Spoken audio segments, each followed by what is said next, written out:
a home that we recently staged in Dignowitty Hill. It's an up-and-coming area of San Antonio. You guys really loved the posts on social media that we did, so we wanted to give you a little more in-depth look. Here's Susan Todd, the investor, showing you some of the incredible details and how she got to some of those decisions. Hi, I'm Susan Todd, and I've taken a year to redo this property, and there were some challenges I faced, and I want to walk you through a couple of them. One of them is we think from the original plans that this room was actually part of the front porch. They had enclosed it, and we had to figure out what to do with it.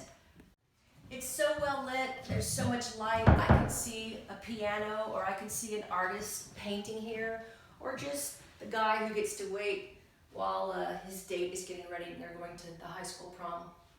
I wanted to create an old front door. So I went and shopped around and found an original old front door, and the hardware, I will tell you, is the greatest challenge on an old front door. Everything has to fit and nothing is standardized, so take your time and make it work. So as you walk in the house, the first room is the living room, of course. And when we started, there were several coats of paint on these window trim. And if you look, this is really old wood. The home was built in 1910. And we wanted to expose this wonderful grain that the old wood brings out. So we just sort of sanded them down and then put some tung oil and decided to leave that as sort of a feature in this room. The nice tall ceilings, we decided to open it up and show that wonderful wood. This is the original entryway right here. So all we did was try to sand it down to bring out some of the small features in it. And then we used the width of it to determine the width of the next room. That particular entryway into the kitchen was a small regular sized door. It was like 3 feet. And so we really wanted to open that up. One of the things about these old houses that is really charming are the windows, if they're redone correctly. One is you restring them. These old windows are threaded with this cord, and you can restring them and make them work. And one of the beautiful things that they did back then was they would have their windows where they lit. Look how nice that rolls up. Don't ever paint the sides. The edges, you can oil them, but don't ever paint them. So you get a nice breeze in here with the screen. And if you want to have it from the top, look there. The top part comes down, the bottom part goes up. So you can have a top breeze in case it's raining. It's really one of the wonderful things about these old homes. The other thing about these old houses is that the original lumber often will have where it came from. If you look up here, it tells you the company it came from, and it gives you their phone number. That was back when the phone numbers were only 4 digits. That phone number was 3030. So in here, this is the bathroom that serves the 2 extra bedrooms or children's bedrooms. So we did a double vanity with star on. Again, trying to keep with the wonderful bones and integrity of this old home. We exposed all the way up the wood. We rolled that black felt behind it. Found a fabulous mirror at an old antique place. And in this corner right here, you'll see this brick that goes up. That was the old heating, the ways that they heated the houses, and I chose just to expose it and leave it.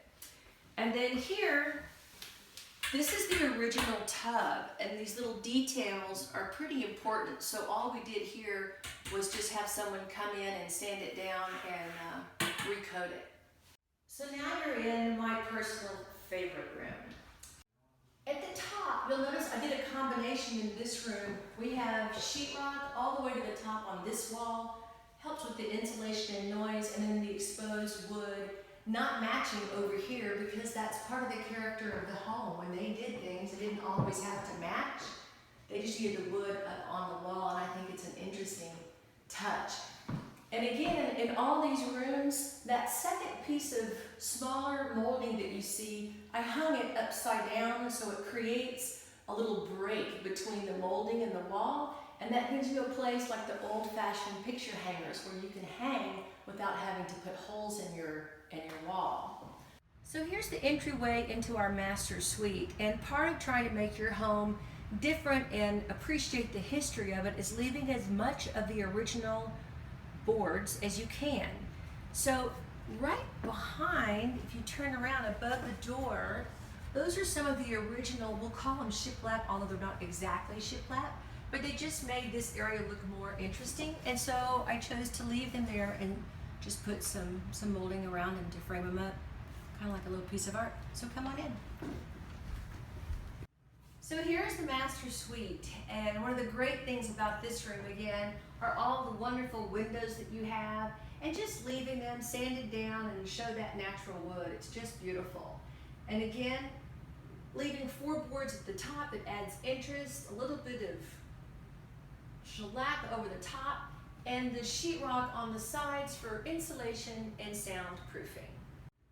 The entryway into the master bath, a nice tall opening, and then make use of one of these barn doors. And all I did was go to the local artisan and ask him to make me a nice tall door, and somehow it makes that bathroom seem a little bit more elegant. It adds a bit of privacy. So here's your master bath. There's an old tub that I found right around the corner. Somebody was redoing their bathroom and adding a shower and getting rid of the tub, so I grabbed that tub. So here we are entering the master closet, and remember on the laundry side we had those nice cabinets and laundry chute. So on this side you can see how that plays out. You put your dirty clothes in here, open it on the utility room side, put your clean clothes here, and there's your pass-through cabinet. One of the details that we took care of on this nice big patio that we have in the front of this home is the blue ceiling.